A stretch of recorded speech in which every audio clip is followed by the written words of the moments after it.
Hello, my name is Blake, and I'd like to leave a video message for my experiences with Wesley Financial Group in their assistance of getting rid of my timeshare.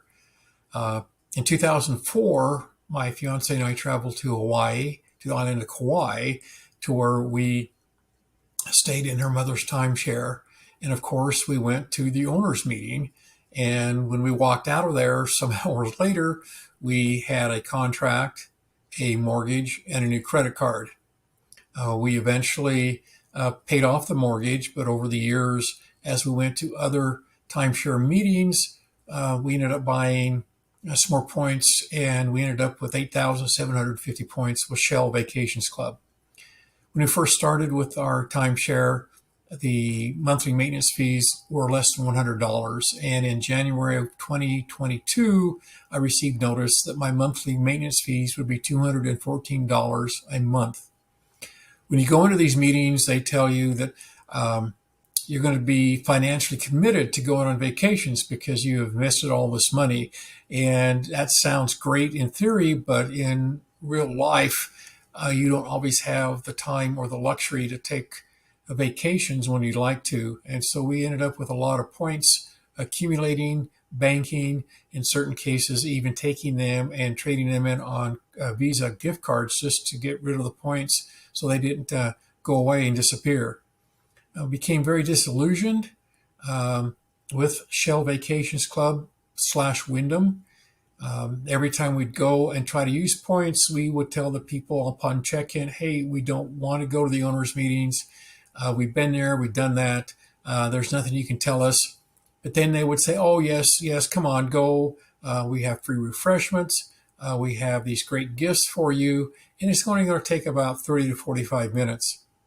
Well, we should have known better, but we always would go. And then a couple hours later, after listening to their sales pitch, eating their crappy snacks, and getting the high-pressure sales pitch from the sales team, when we said no originally, a couple hours later, we finally walk out with, a cheap gift.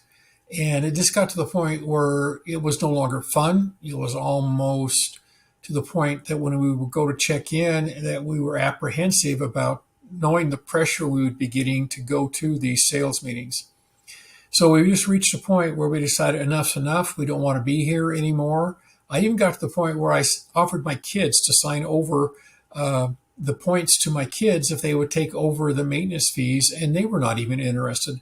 So even though they say you can transfer these things to your children, which you can, well, your children may be smart enough to realize, hey, we don't want to take on this responsibility because we don't want the responsibility of the maintenance fees. So back in December of 2021, I finally reached a point it was time to do something. I had seen ads on the internet on Wesley Financial Group, and I finally contacted them, had my initial phone call, liked what I saw. They had some videos that they asked me to watch. The one video that I liked the most was the video of the man that started Wesley Financial Group, and I really felt a connection to him with everything he'd gone through, everything he had to say just really hit the ball out of the park for what I'd been experiencing, what I wanted to accomplish. So I said, yeah, let's go for it. By this time, I'd invested in close to $65,000 since 2004 between mortgage and maintenance fees, and I wasn't getting my monies out. So I went through with the process. In July 18th of 2022, Wyndham finally said that my timeshare had been canceled, and it's hard to express the feeling that I felt when I saw that email. It was like a huge brick had been taken off my chest, and I can't tell you enough how important this was to me. And if you are in the same boat where you're not sure you want to keep your condo, please contact Wesley Financial Group. They're great to work with, and they'll get rid of the condo for you. It may take some time, but it's well worth it. So thank you and have a great day.